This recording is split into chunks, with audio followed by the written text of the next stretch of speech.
Éliane Ginet, à peine infirmière, vous entrez à l'hôpital Édouard Herriot et là, vous adhérez à la CFTC. C'était en 1958. Tout à fait. Et alors, comment ça s'est passé? Pourquoi la CFTC? Bon, parce que je faisais partie à l'époque, il y avait l'ACMSS, L'Action catholique des milieux milieux. sanitaires et sociaux. Et on était un petit peu formés à ça, quoi. C'était dans nos gènes, voilà. Et dès votre premier poste ensuite de surveillance à l'hôpital de Gien, vous créez une section CFDT. Tout à fait. À quelle occasion? Des élections de délégués du personnel. Alors, comment ça s'est fait cette création de section? Ça s'est fait tout naturellement. Je ne sais plus quoi dire. Mais si, vous êtes allé à l'union départementale Je suis allé à l'union départementale, elle leur a dit que je voulais. de Toulon, hein, je crois. De Toulon, oui. Toulon, c'était à 20 km de Gien. Et voilà, c'est eux qui m'ont dit, voilà. Voilà. La CFTC, à ce moment-là, a rencontré un succès. Eh bien, plus que je le pensais, oui, il y avait à l'époque que FO qui était majoritaire et la CGT qui était, oh non, ils avaient très très peu d'adhérents. C'était surtout dans les services généraux, mais dans les soignants, c'était FO.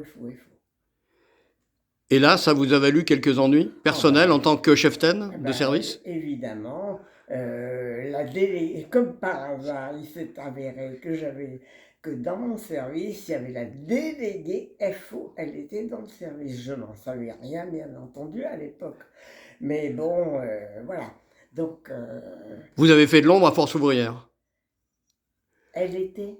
Vous avez fait de l'ombre à Force ouvrière. Évidemment, ils n'ont pas été contents de voir ça.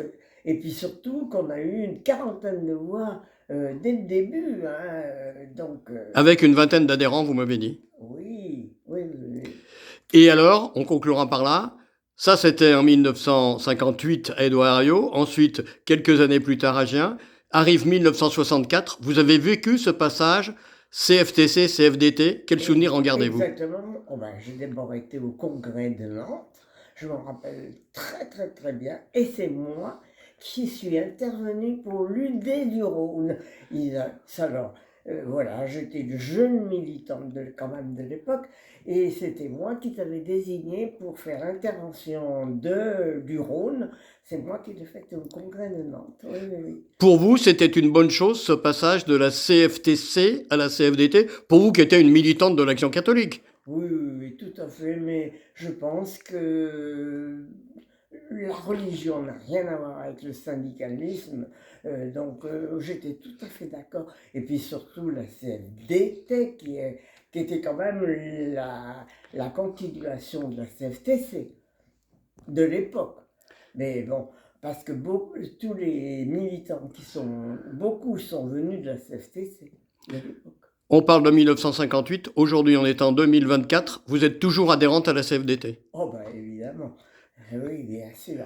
La CFDT, je dirais que je l'ai quand même beaucoup vécu, j'ai été quand même permanente, et à Paris, je suis même partie à Paris quand même pendant quelques années, tout à fait à la fin, mais enfin j'étais permanente longtemps, au moins 10 ans. Plus de 10 ans. Si vous aviez en un mot à dire un mot pour qualifier la CFDT, ça serait quoi son adjectif qualificatif? Sa marque de fabrique? Une organisation ouverte, ouverte, dynamique et ouverte, dynamique. Dans le D de CFDT, il y a démocratique. Et ben voilà, et démocratique, bien sûr. Et on accueille tout le monde. Les choix qu'a fait la CFDT, l'autogestion, le socialisme, ça vous a parlé? Je suis très très très pour l'autogestion. Bien sûr, j'étais à l'origine, j'ai vécu ces mémoires, ces moments où l'autogestion, oui, bien sûr, bien sûr.